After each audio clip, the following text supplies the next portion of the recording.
जी, तो हम current affair करते हैं। आज की डेवलपमेंट्स, इंटरनेशनल करंट अफेयर्स और डोमेस्टिक करंट अफेयर, हमारे नेशनल और इंटरनेशनल।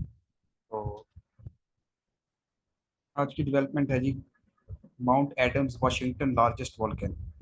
तो माउंट एडम है जी, लार्जेस्ट वॉल्केनो है वाशिंगटन में। तो ये डोरमेंट था काफ़ी अरसे से। ठीक है। तो इसके ऊपर जो है ना, ये आ रहा है कि इसमें वॉल्केनो जो है वो एक्टिव हो गया। तो ये आपने याद रख लेना।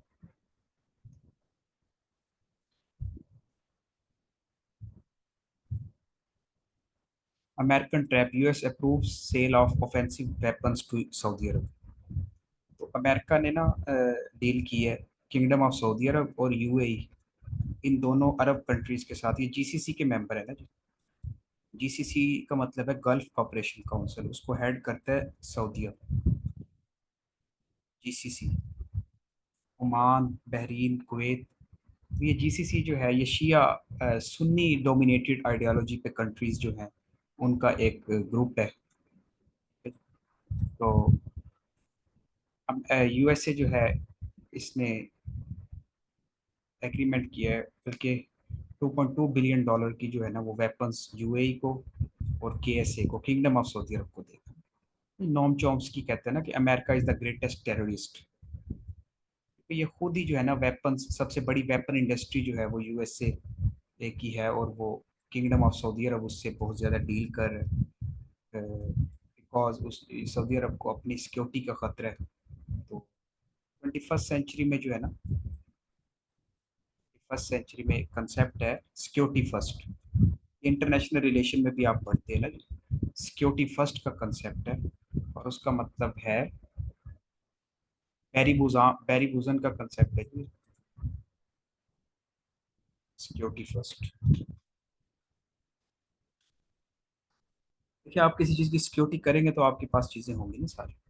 तो सिक्योरिटी फर्स्ट का कंसेप्ट है कि इंटरनेशनल रिलेशंस के अंदर कंट्रीज जो हैं वो उस टाइम अपने आप को फ्लरिश कर सकते हैं जब वो अपने सराउंडिंग में अपनी सिक्योरिटी जो है ना उसको मेंटेन करें। ठीक है। तो ये आर्गुमेंट कहाँ भी यूज हो सकता है सिक्योरिटी फर्स्ट। तो इसमें $1 बिलियन जो है उसकी वो अपने मिलिट्री इक्विपमेंट्स पर जो है वो सेल करेगा। आर्टिलरी टैंक होंगे इसमें। ठीक है। मशीन गन होगी। Hellfire and Sidewinder missiles हैं। Hellfire and Sidewinder missile. और $1.2 बिलियन जो है उसकी जो इक्विपमेंट देगा वो यूएई को देगा। तो अगर हम देखें तो जैसे मैंने कहा है कि यूएसए जो है वो टेररिस्ट है, क्यों है? क्योंकि 2015 में जब जेसीपीओ हुआ था ना, joint comprehensive plan of action, Iran के साथ ना, फिर फ्रिक्शन आ गई थी ना यूएसए और किंगडम ऑफ सऊदी अरब के ताल्लुक में। बेसिकली सऊदीया जो है, यूएसए है, वो अब मिडल ईस्ट को छोड़ना चाह रहा है। उसका मेन पर्पस था ऑयल इंडस्ट्रीज को इम्प्रूव करना, बट अब डिफरेंट उसने अपने पे ऑयल एक्सप्लोरेशन शुरू की है और रिन्यूएबल एनर्जी की तरफ दुनिया जा रही है। तो अब उसका सारा यूएसए की फॉरेन पॉलिसी टिल्ट हो गई है पीवट एशिया पॉलिसी। जब बाइडन आए, ओबामा आया था, तो उसमें वो है कि काउंटर चाइना, चाइना को काउंटर करना है, साउथ चाइना सी और इंडो पैसिफिक ओशन। तो यूएसए मिडिल ईस्ट से अब निकलना चाह रहा है। इसके पीछे वो जो है अपना शेयर्ड पॉलिसी के तहत अपने अलाइज बनाना चाह रहे हैं। तो इसमें फिर पॉइंट ऑफ डाइवर्जेंस आ गया था कि सऊदी अरब और यूएसए के रिलेशन में। ठीक है। तो सऊदीया को जमाल खशोगी कत्ल केस हुआ था, उसमें भी यूएसए ने ये एक रिपोर्टर था, ये आप देखिएगा। इसमें भी सऊदी अरब को यूएसए ने जो है वो एलिगेशन किया था। और दूसरा यमन में जो सऊदीया ने ऑपरेशन किया था 2019 में, तो अमेरिका ने इसे जो है ना वो ह्यूमन राइट वायलेशन कहा था। बट अब दोबारा सऊदीया इसके जो है सिग्निफिकेंट क्यों हो रहा है? क्योंकि अरब इसराइल वॉर हो रही है, ईरान इसराइल वॉर हो रही है, तो उसमें फिर जो है ना सऊदीया दोबारा रेलिवेंट हो गया उसके लिए, अमेरिका के लिए। तो सऊदीया जो है वो ब्रिक्स को भी ज्वाइन करना चाह रहा था। Now Israel Iran battle start हुई है, सऊदीया नॉट ज्वाइन ब्रिक्स। अमेरिका ने इसे जो है वो आर्म्स दी। ईरान जो है जी, उसकी जो कंपनी है उसको कहते हैं national Iranian oil company, NIOC, ये याद रखना है। NIOC second largest oil company Aramco के बाद। तो अरामको कंपनी जो है वो किसकी है, सऊदी अरब की है, सबसे बड़ी ऑयल कंपनी। तो 2019 में इस पे अटैक भी हुआ था अरामको के एक यूनिट के ऊपर, ठीक है, हौतीज ने अटैक किया था, तो यूएस से भी नहीं आया था। सेकंड लार्जेस्ट ऑयल कंपनी जो है वो NIOC है, ईरान की नेशनल ईरानियन ऑयल कंपनी। ये सारा ऑयल जो है ये एक्सपोर्ट करती है, ठीक है, 1951 में बनी। और अबादान जो है ये रिफाइनरी है, वो ऑयल कंपनी है, जैसे हमारे इधर अरब पाकरब ऑयल रिफाइनरी है, तो अबादान रिफाइनरी है 1970s में। तो ये आपने थोड़ा सा ईरान का पता होना चाहिए कि ईरान की जो नेशनल ईरानियन ऑयल कंपनी है NIOC डील करती है। तो इसराइल अभी अटैक करना चाह रहा है, तो और अबादाइन रिफाइनरी है वो आया कि ऑयल रिजर्वायर पे अटैक करेगा, उसके न्यूक्लियर अटैक करेगा। ये वो उसका जो है वो सारी दुनिया उसका देख रही है, वो क्या करते हैं। China effort to create water bombs has limited potential. तो चाइना जो है ये डैम्स बना रहा है, डैम, थ्री गॉर्जस डैम बनाए हैं, जो इसका तिब्बत वाला एरिया है जो इंडिया के साथ लगता है, उधर ये डैम्स बना रहा है। और अरुणाचल प्रदेश जो उसकी स्टेट लगती है इंडिया के साथ, इसमें उनके आपस में जो है कॉन्फ्लिक्ट चलते रहते हैं। तो बीकॉन्ग रिवर जो है वो भी चाइना में है, और ये 6 कंट्रीज में आता है। ये वन पेपर में MCQs भी आ जाते हैं, मीकॉन्ग रिवर कहाँ है। तो मीकॉन्ग जो है ये आई थिंक इधर ब्रांड वो भी है, मीकॉन्ग बुफे भी होते हैं, पाकिस्तान में भी है मीकॉन्ग। तो मीकॉन्ग रिवर है ये। तो म्यां चाइना में, म्यांमार में, लाओ, थाईलैंड, कंबोडिया, वियतनाम, ठीक है। तो ये मीकॉन्ग रिवर का आपने याद रखना।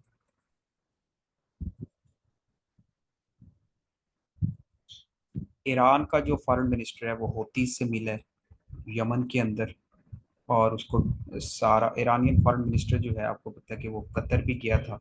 उसके बाद अभी वो लेबनान में, सीरिया में, क्योंकि वो एक्सकलेशन जो खित्ते में बढ़ रही है, तो दूसरे जो उसके अरब कंट्रीज हैं उनको एतमाद में ले रहे हैं, और उन्होंने कहा है कि मजीद डिप्लॉय ना करे और कोई अपनी एयर एक्सेस ना दे, वरना उनके अगेंस्ट भी वॉर हो। USA deploys missile near China. China की सराउंडिंग में USA ने जो है ना वो मिसाइल लॉन्च किए। उसमें फिर आ जाता है ये टाइफोन मिसाइल सिस्टम जो है ये फिलिपाइन में लॉन्च किया। तो टाइफोन मिसाइल सिस्टम फिलिपाइन जो है ये चाइना का जो है राइवल है, क्योंकि चाइना की जो स्ट्रिंग ऑफ पर्ल और 9 डैश लाइन जो है उसकी पॉलिसी को ये थ्रेट करता है, ये चैलेंज करता है। तो टाइफोन मिसाइल सिस्टम उधर लॉन्च किया। और पीवट एशिया स्ट्रेटेजी जो है वो ओबामा के अंडर आई थी ना, उसके अंडर एशिया को पे फोकस किया था। तो फिलिपाइन जो है ये कोल्ड वार में भी इसने USA का साथ दिया था, उसका पुराना स्ट्रेटेजिक पार्टनर है। और जिससे चाइना एग्रेशन बढ़ गया है। स्प्रैटले आइलैंड है जी, ये कॉन्फ्लिक्टेड आइलैंड है between Philippine, China. Spratly island और सेकंड थॉमस शोल जो है वो एक आइलैंड है। स्प्रैटले आइलैंड बहुत सारे आइलैंड से मिलकर बना है, उसमें एक ये आइलैंड है जिस पे बहुत ज़्यादा कॉन्फ्लिक्ट है, स्प्रैटले आइलैंड। तो USA जो है वो इसको सपोर्ट करता है। ताइवान में भी इसी तरह USA ने Harpoon anti ship missile system, Typhon missile system in Philippine, और हारपोन मिसाइल सिस्टम जो है वो ताइवान में इसने फर्स्ट इसकी बैच पहुंच के इसकी मिलिट्री जो है वो एग्रीमेंट हुआ था, उसमें हारपोन एंटी शिप मिसाइल सिस्टम के अंदर जो है वो पहला पहुंच गया है उसकी एक खेप। Russia Pakistan story. तो रशिया पाकिस्तान भी अब नियर टू फ्रेंडशिप आ रहे हैं। अभी उनका प्रीमियर भी आया हुआ है पाकिस्तान में SCO मीटिंग में, ठीक है। तो क्योंकि रशिया पे जो है वो ट्रेड सैंक्शंस लगे हुए हैं, और US से जो है वो इंडिया के करीब हो रहा है। तो रशिया जो है वैसे तो इंडिया का क्लोज पार्टनर है, उसने बहुत ज़्यादा इंडिया को सपोर्ट किया, लेकिन अब वो न्यू ग्लोबल मार्केट्स पे सैंक्शन है तो वो पाकिस्तान की तरफ टिल्ट हुआ है इन रिसेंट सिनेरियो। वो 2014 के बाद ये फ्रेंडशिप बढ़ने लगी है। रशिया ने सेल्फ इम्पोज्ड आर्म्स इम्बार्गो, पहले रशिया नहीं लेता था, हम सबसे ज़्यादा 90% से 80% जो हम आर्म्स हैं वो चाइना से ले रही हैं। तो रशिया ने ये एम्बार्गो हटा दिया। एम्बार्गो का मतलब होता है टैरिफ लगाना या रुकावट बनना। और पाकिस्तान को MI-35 हेलीकॉप्टर दिए थे 2016 में। ये मिलिट्री एक्सरसाइज भी हमारी हो रही है इसके साथ में। टेक्नोलॉजिकल कॉपरेशन, स्कॉलरशिप भी आते हैं एजुकेशन की फील्ड में भी। 2017 में रशिया ने फिर पाकिस्तान को SCO मीटिंग का मेंबर बना पाकिस्तान, जो अब भी हमारे पाकिस्तान में हो रही है। और सैदरी लेवरोव जो है 2021 में पहली दफ़ा पाकिस्तान विजिट किया। 2022 में इमरान खान उधर गए थे मॉस्को। जिस दिन रशिया यूक्रेन वॉर शुरू हुई, हम इमरान खान उधर थे। 2024 में बायलेटरल मीटिंग प्लान SCO के। देखिए इंटरनेशनल रिलेशन में ना ये बायलेटरल बड़ा काम का होता है ना, मल्टीलेटरल बायलेटरल। तो अभी जो जयशंकर साहब आए हैं उन्होंने कहा है कि हम बायलेटरल मीटिंग नहीं करेंगे पाकिस्तान के साथ, ठीक है। मीन्स के SCO मीटिंग करेंगे लेकिन कोई साइड लाइन मीटिंग नहीं होगी SCO में। बायलेटरल मीटिंग होता है 1 to 1 मीटिंग, दो कंट्रीज। तो चाइना का जो प्रीमियर आया है वो SCO के बाद 4 दिन इधर ही रहेंगे। और उनमें बायलेटरल मीटिंग्स होंगी और मेमोरेंडम साइन होंगे।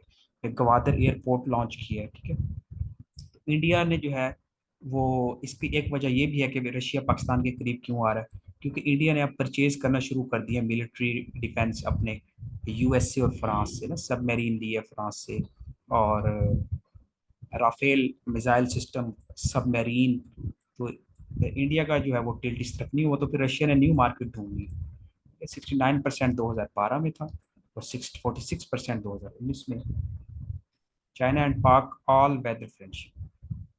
Third, Russia geopolitical comparison. वही वाली बात कि रशिया यूक्रेन वॉर हो रही है। तो ये जो है ना जी, यहाँ तक हमारा करंट अफेयर आज का कंप्लीट होता है। और नेक्स्ट जो है वो भी हम कल देखेंगे इसको।